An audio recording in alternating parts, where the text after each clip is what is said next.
São 21 anos de carreira, nada é fácil até hoje, tudo é muito complicado ainda, mas lá atrás era pior ainda.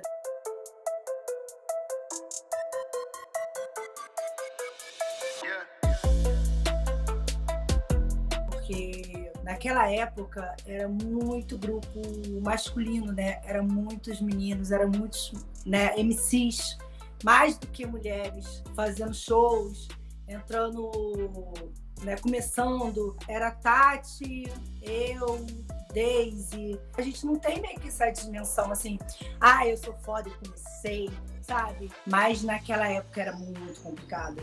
É aquela parada do não é não. Naquela época era bem pior, mas sabe? De um contratante entrar no camarim, botar o pênis dele pra fora e falar: vem aqui, eu te quero. Que eu tinha que dar pra ele porque ele queria, porque eu tava com aquela roupa curta. Hoje, sabe? Existe o respeito. Naquela época era difícil, você tinha que se impor. E eu não tive medo disso. Né? Eu sempre me coloquei, sempre falei, sempre gritei. Sempre disse para a mulher que ela tinha que ser respeitada, se sentir respeitada, e se tiver vontade de fazer isso, aquilo, faça. Hoje eu falo que assim, eu tenho fãs homens e me respeitam, sabe, quanto as mulheres e os homens também. Hoje é mais fácil, né? Hoje a galera já viu que dá certo você falar, dá certo falar o que você quer. Naquela época você tinha que botar a cara para bater. Eu lembro que para vender a gaiola das popozudas era muito difícil, porque era um grupo de mulheres dançando, né, dentro de uma gaiola. E na época eu lembro que os contratantes falavam assim: o que elas têm para oferecer? Só vai dançar? A comunidade abriu as portas para a gaiola. E o primeiro show foi no Emoções da Rocinha. Era uma novidade, a galera estava muito curiosa, né? E o Emoções lotou. Aí todo mundo começou a abrir as portas dos clubes porque queriam ter a gaiola lá, né? Só que na época que eu comecei, não comecei cantando, eu comecei dançando. Eu gostava de dançar, queria dançar dentro da gaiola, ficava de cabeça para baixo, a gente usava roupas muito sensuais. Eu não tinha sonho nenhum em cantar, aconteceu.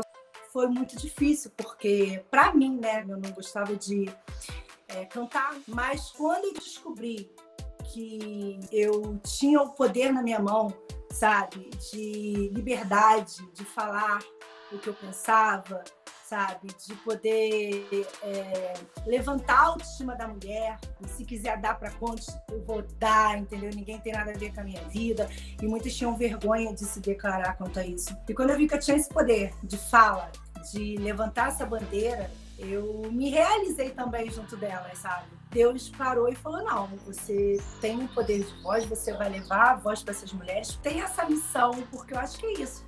Uma coisa que eu não sonhava, do nada aconteceu na minha vida, enfim, eu agradeço muito a Deus e de ter começado isso tudo e honrada, né, por Ele ter me escolhido para levar alegria para esse povão todo aí, sabe? E minha palavra, minha voz também para essas mulheres aí. A Valesca lá de trás, do Irajá. Eu era uma criança que via muitas coisas acontecendo dentro de casa, minha mãe passando por muito sofrimento. Eu sempre botei na minha cabeça que eu ia ajudar muito minha mãe. Só que eu não aguentava ver muita coisa, sabe? Que ela passava, o sofrimento dela, eu via que ela não estava feliz. E eu saí de casa com 14 anos, cresci com essa violência doméstica dentro de casa. E quando eu vi do nada, eu estava passando pela mesma coisa que minha mãe um dia passou. Eu tive uma briga muito feia e levei empurrão dessa pessoa e caí, bati a minha orelha assim, na coisa, rasguei, levei ponto, fui pro hospital, menti. Não queria falar naquela época, ainda mais estava começando uma carreira e você ser ameaçada, se falar, vai acontecer isso e aquilo, e eu me calar. É complicado, né? Mulher, coração. Mas depois eu parei e falei: não preciso disso. Eu sempre fui independente, sempre corri atrás. Tô passando pela mesma coisa que um dia eu vi minha mãe passando. Eu queria muito isso, que minha mãe não dependesse de homem como ela dependeu muitos anos da vida dela. E ela também me deu essa luz. Se você falava que sua mãe não precisava, você fez de tudo para que está fazendo, para que eu tenha uma vida tranquila, uma vida boa, por que você está passando por isso? Foi quando eu enfiei o pé pela porta e falei tchau, porque foi a primeira e última vez que isso aconteceu e eu não quero mais, vou seguir minha vida. E graças a Deus eu tive essa força, que eu não sei de onde eu tirei.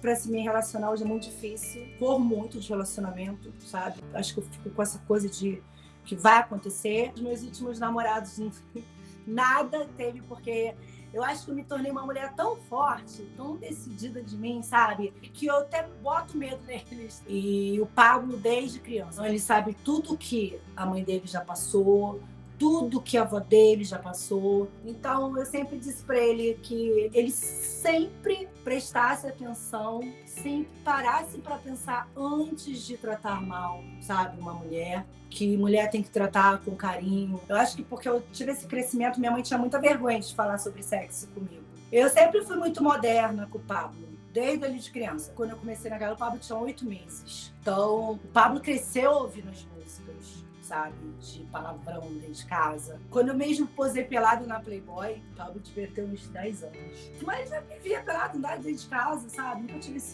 esse problema. Botei a revista assim, dei pra ele, filho, vem a mamãe. Aí ele abriu o olho e aí ele, tá gata, sabe, tá linda. Eu fui chamada no colégio para falar, seu filho está falando palavrão, seu filho está xingando, porque eu sempre conversei com ele. Eu sempre aconselhei e sempre falei. Se beber, me fale, primeira vez que beber, me conte. Se usar alguma coisa, me fale, porque é muito ruim se eu vier saber algo pela boca dos outros. E eu sempre te dei essa autonomia pra gente ser amigos. A gente sempre desabafou um com o outro, sempre tive essa liberdade com o Pablo. É muito bom quando a gente chega nos lugares e as pessoas falam como seu filho é incrível, como seu filho é um menino tão do bem, tão bom, passa uma energia tão boa. E eu fico muito feliz em ouvir isso. Eu me amo mais hoje do que lá com meus 30. A maturidade também, a gente vai aprendendo muita coisa, né? Ó, vou te falar que antigamente, assim, era só pegava homem, né? Eu só queria homem, só queria homem, só queria homem, só queria homem. De um certo tempo pra cá, acho que os 40 me trouxe isso.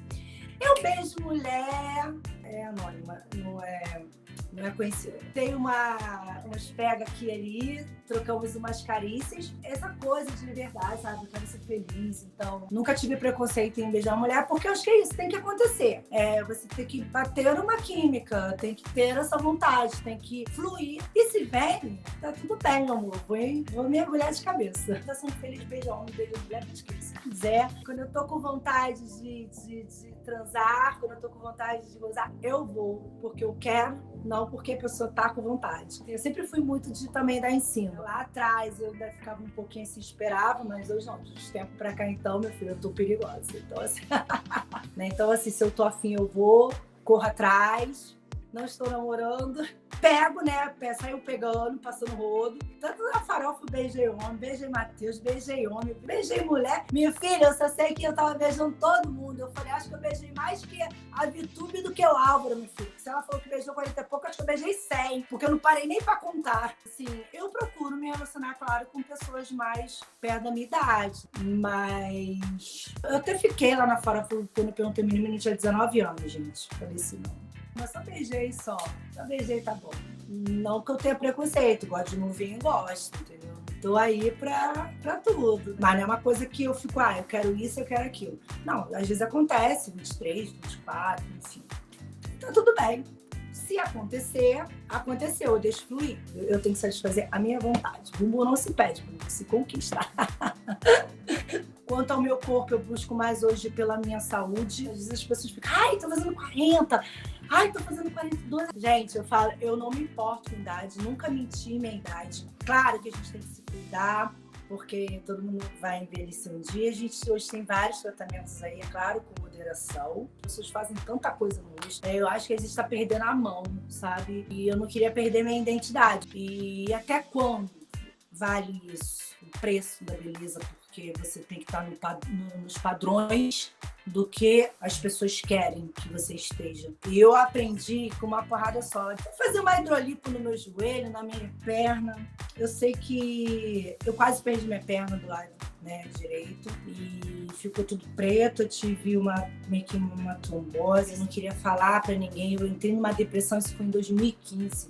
Tipo, eu fui buscar fazer coisas pra agradar as pessoas, não pra me agradar. Como é que eu falo para as mulheres? Vocês têm que se olhar no espelho e se amar em primeiro lugar. Eu não me preocupo mais com o que as pessoas falam. Eu quero viver, eu quero estar bem.